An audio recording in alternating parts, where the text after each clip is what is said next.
Hogganni kan barbaachisu mana tokko keessatti iyyuu maatiin guutuu luuccee yaada tokko irratti akka deemsa irratti waliin fakkaatu. Hubannoo shurrubbeen qabuu fi hubannoo marsiin qabu adda addadha.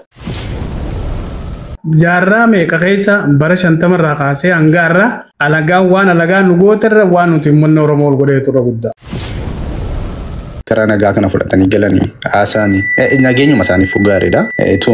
Magaalaa keessa jiranii amma akka shurrubbeen jedhetti ani hojii kon hojjedhaa Oromoo fuunaan hojjedhaa bakka hin jiru taa'ee haalan keessa jiru keessa taa'ee.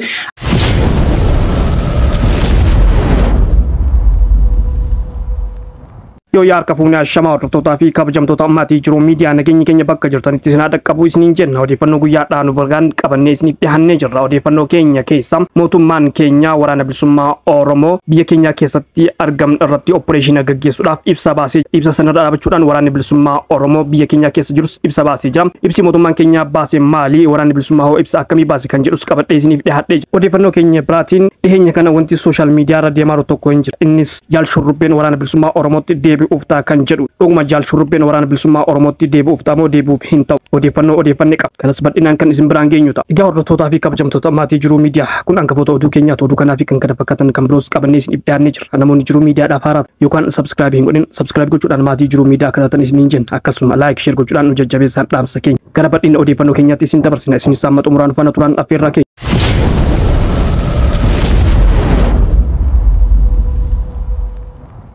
Irbuun yookaan waadaan waallaayyoo miti. Irbuun aantummaa jabaa addunyaa kana irratti ittiin abdatamtuudha. Gatiin irbuu aarsaa gurguddoo nama kafalchiisa. Karaa nagaa kana fudhatanii galanii haasa'anii nageenyuma isaaniif gaariidha. Magaalaa keessa jiranii akka waraana bilisummaa Oromootti aaktii gochuun gaarii miti. Yeroo isaanii jechoota hin taane mootummaa kanallee akka diinaatti balaaleffatan nageenya. Isa sanarraa nageenyuma isaaniif iyyuu gaarii miti. Isaaniif illee gaarii miti kun dhugaa dubbachuudhaaf isaanii illee miisisa boru. Kanaafi naguma irratti xiyyeeffatanii gaariidha. Ammoo deebisanii amma akka shurrubbeen jedhetti ani hojii kon hojjedhaa Oromoo fuunaan hojjedhaa bakka hin jiru taa'ee haalan keessa jiru keessa taa'ee an nama Oromoo hojjetuudha. Namoota na biraa namoota bosona keessatti hafan irratti immoo hin duulu irratti immoo hin oolu. Waan barbaade isaan immoo yoona irratti dubbatan waan barbaadana dubbatanii. Gaafa akkas ta'u akkam tokko shurrubbeen siyaasa akka inni bilchaatee ta'e sitti agarsiisa. Dirree qabsoof of murteessitee gaafa irbuu seentu ati maatii qabsaa'otaa taatee qaama qalbiidhaan sadoo dhuunfaatti dudda galfatte fuula kee harqootaa waliin godhachuudhaan aantummaa jabaatiin irbuu seentee waliin qabsoo aantummaa fuulleessuu eegalta. Namni si waliin irbuu qabates atis waliin qabatte maqaa jaallummaa waliif kennite gaafa qabsoo eegaltu irbuutu dhugaadha. Dhugaan ilmoo waaqaati kan waaqatti dhihaatu hin jiru. Dhugaan ilmoo waaqaati kanaafuu walitti dhufte waliin deemsa warraaqsaa itti fufta. Jaallan karaa nagahaatiin galan dhugaatu argame moo irbuusan nyaatanii? Kun gaafii jaallan bosonatti hafaniiti. Dhimma jaallan bosonatti hafanii fi akkasuma dhimma jaallan karaa nagahaatiin galan akkasuma dhimma mootummaa Itoophiyaa irratti namni tokko akkas jechuudhaan yaada nu kenne. Nagaan barbaachisa namni waraanatti amanu bara kana jira jedhee hin yaadu. Waraanni waa jijjiira jedhes namni yaadu hin jiru. Miidhaan waraanni fidusuma argaa jirudha. Uummata miidhama. Uummata nagaa gidduutti dhuma. Waggoota ja'an kan argineerra. Isuma duras argaa turre. Garuu kan biyya keenya adda. Itu waraanni hin jiraatinis uummatni ajjeefama. Isa sanatu qawwee nama kaachise. Akkamitti nagaan kun uumama isa jedhu gama mootummaanis gama waraana bilisummaa Oromooti. Amma rakkoon keenya rakkoo waraana bilisummaa Oromoo fi rakkoo mootummaa gidduu jirudha kana. Nu danqi. Rakkoo biyyattiitti kan ta'e jira. Akkuma takkaayyuu waraana kaabaa kana socho'u akka rakkoo biyyaatti fudhadhee beeku. Rakkoo biyyaa bu'uurri guddaa waraana bilisummaa Oromooti fi waraana mootummaa gidduu jiru. Rakkoon isaan gidduu jiru akkamitti bira? Mootummaan haalduree mataa isaatii kaa'ate qaba. Haalduree mootummaan kaa'ate kun haalduree uummati barbaadudha. Addi bilisummaa Oromoo haalduree kaa'ate qaba. Haalduree isaan barbaadan kun haalduree uummati barbaadudha. Isa kamtu gaaffii Oromoo qaba. Isa kamtu gaaffii Oromoo hundeedhaan deebisuu danda'a. Akkamittiin Oromoon rakkina jiru kana keessaa dhibee siyaasa saasa bara waggaa 150 fixe kanaa furachuu danda'a. Hundeedhaan akkamittiin gaaffiin Oromoo deebi'uu dandeessi. Ishee jedhamtu sana haqa irratti nagaan numa ta'a jedhee yaada. Haqa kana hoo eenyutu balfe? Mootummaadha moo? Waraana bilisummaa Oromooti isa jedhu sana ol falmuun nu barbaachisu. Hundumtiyyuu gama isaatiin taa'ima laalaa jira. eenyu akka haqa sana hin barbaanne eenyu akka nagaa kana hin barbaanne jechuudha. So itu nagaan dhuguma waraana bilisummaa Oromoo wajjin biyyichummaaf Oromoof nagaan akka barbaade mootummaan gama isaatiin waraana bilisummaa kana addaan qoodee gama ganamaan hin dubbisu ture jechuudha. So sana jechuun haqumti suni sodaa waraana kanarraas waan qabuu fi haqa uummata Oromoo deebisuu waan hin barbaanneef mootummaanis gama isaatiinis waraanni bilisummaa Oromoo si gaaffii isaa if uniformsine uummata Oromootiif. Amma fakkeenyaaf RRI jedhanii DDRI waan akkasii dubbatu miidiyaa irratti. So RRI maalidha? Uummatiin beeku. Isayyuu kaayyoo isaa qabiyyee isaa maal isaa uummataaf hin ibsine baay'ee uummata rakkisaa ture sunillee isaanis tukka dibanii siyaasa isaanii gurguratanii uummatatti himanii kaayyoon kun rakkoon kun eenyu bira jira araara eenyutu barbaadu jedhe sana ni argina garuu araarri kan inni bu'uu danda'u akka kiyyatti faaktii irratti waan dhugaa irratti gaaffiin Oromoo giddu galeessa godhateetu rakkoo Oromoo furuu danda'a. Gaaffii Oromoo giddu galeessa kan hin godhanne marroon isa galu sanyiin isa galu hundumti waraanni bilisummaa Oromoo bosona keessaa yoo ba'e galee borichi qawwee fudhatee bosona seenaa dargaggeessi gaaffii isaa giddu galeessa hin taane taana. Garuu gaaffii isa sana irratti xiyyeeffannu fiigaraa gochuu kan nuyi qabnu gaaffii Oromoo sana Oromoo maal barbaada fedhiin Oromoo maali? Fedhiin Oromoo garaagaraadha hundumtuu fedhiin Oromoo tokko miteen yaaduu dandeenya garuu Oromoon gaaffii tokko qaba. Gaaffii wal fakkaataa qabaachuu mala. Gaaffiin wal fakkaataa ni qabaatu immoo common sense nama hundumaa keessa iyyuu jira. Gaaffiin sun akkamittiin deebi'uu danda'a jedhu immoo illiitii Oromootu walitti dhufee maraatiin murteessee waan tokko irra gahuu danda'a. Rakkoon kun hawaasa iyyuu caalaa warroota nuyi isinii beekna isinii murteessina jedhan bira jira.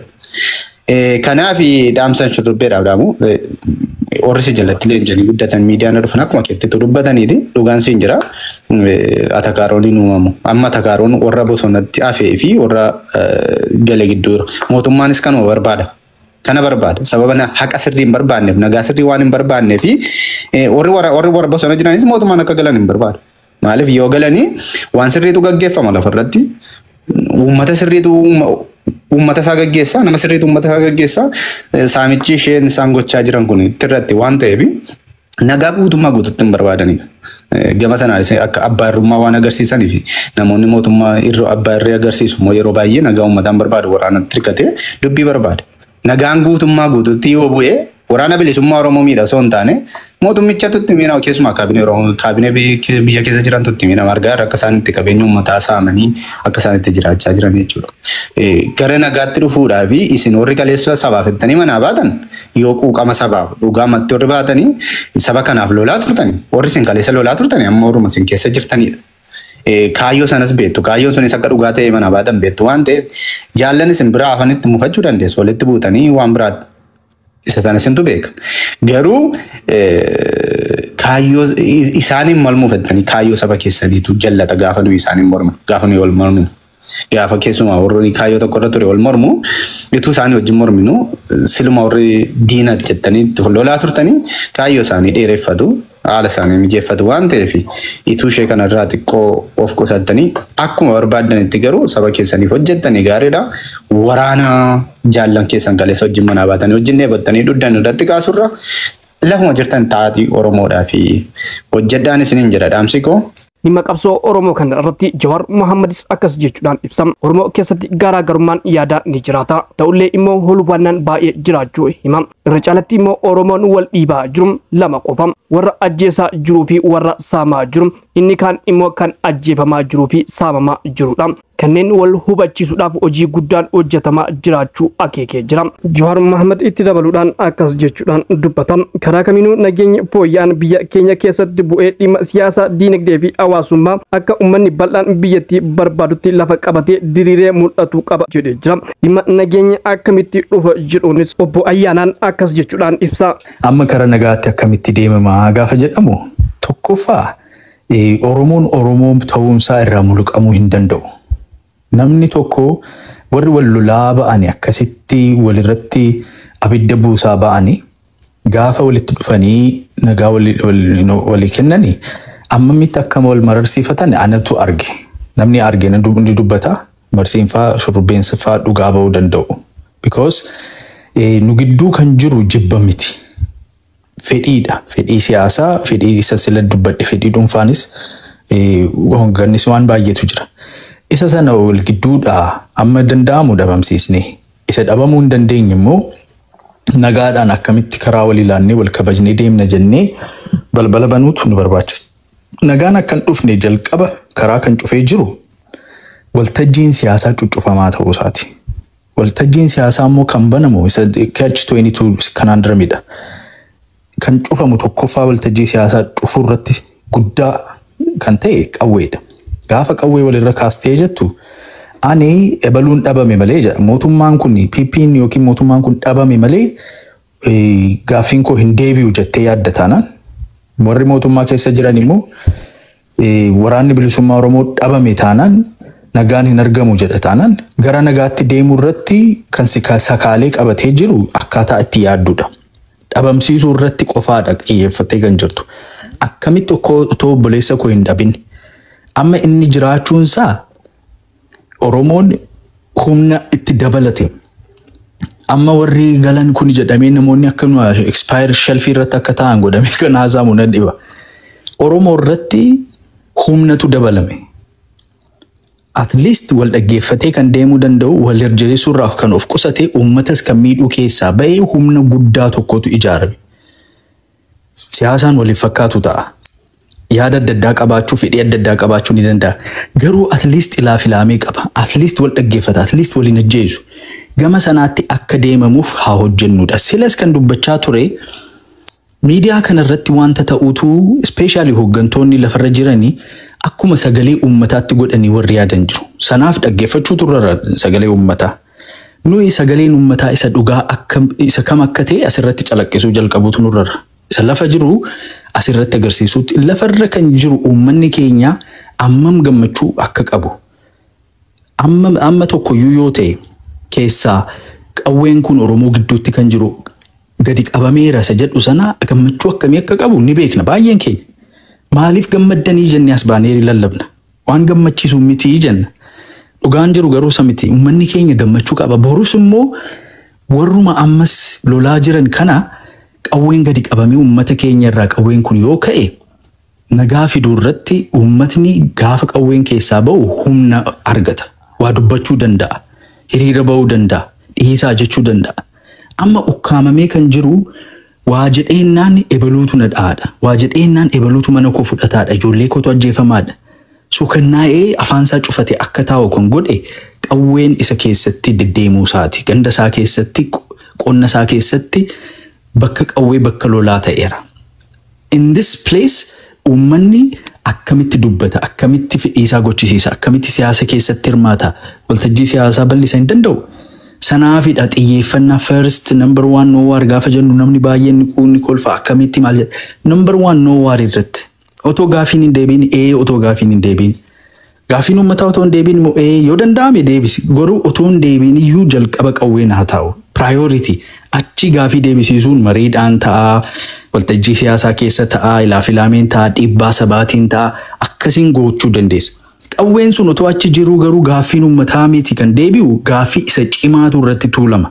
Isa jiraachuu ba'anii galu otoo waan dubbatiin afaansaa qabamee ajjeefamuu gama hundumaatiin saamamuu kana keessaa ba'uudhaaf qawwee gadi kaa'anii miira ofii irratti abbaa ta'anii uummanni koo miidhamu mannaa ani xinsammuun koo haa miidhamu haa arrabfamu haa taa'u qabuchi nan hiikaa uummataafan balbala bana jechuun gootummaa inni dhugaa isa dhaanaaf.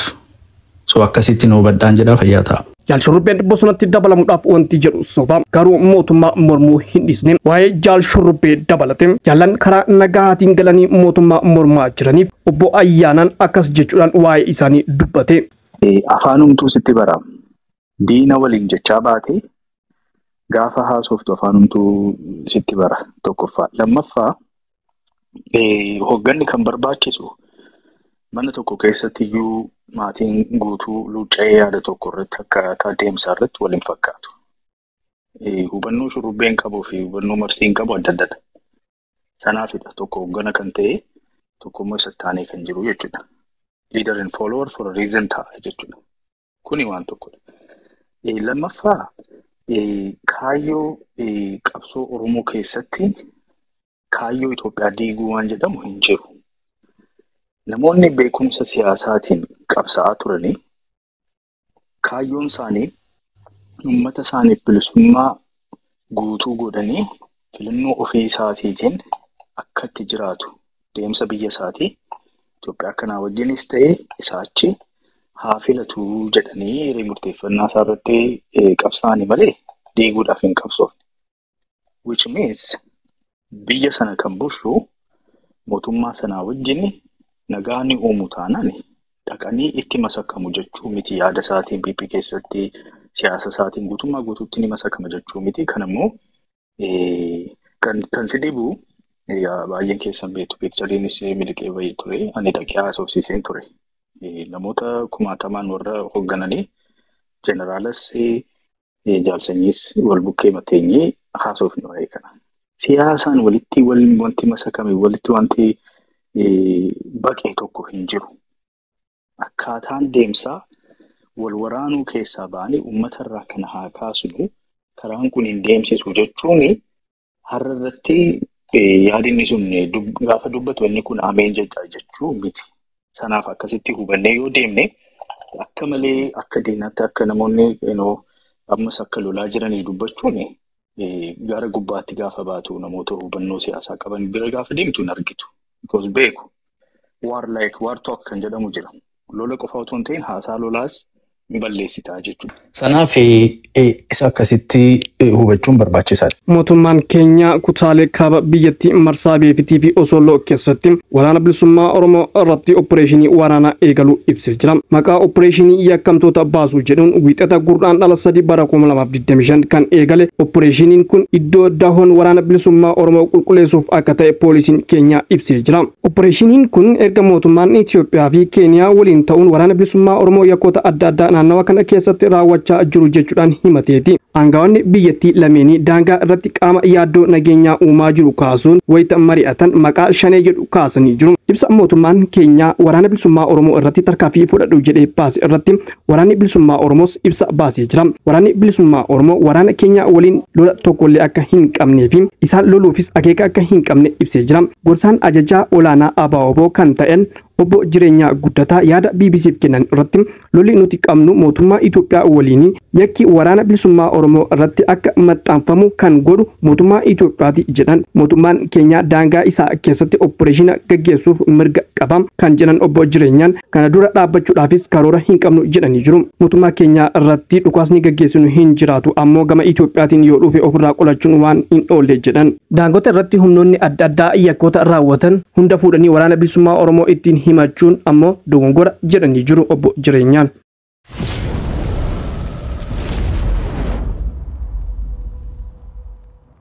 Egaa hordoftoota fi kabajamtoota keenya odeeffannoo keenya guyyaadhaa kanumaan golamne jirra. Odeeffannoo keenya biraatiin amma walitti deebinutti nagaan turaa isiniin jenna. Namoonni jiruu miidiyaadhaaf haaraa taatan yookaan sabskiraabiin godhee sabskiraayib gochuudhaan maatii jiruu miidiyaa akka taatan isiniin jenna. Akkasuma laayik sheer gochuudhaan nu jajjabeessaan dhaamsa keenya yeroo hundumaati. Yaada keessan gara koomantiitiin nuuf kenna waan wajjin turtaniif galatoomaa ulfaadha.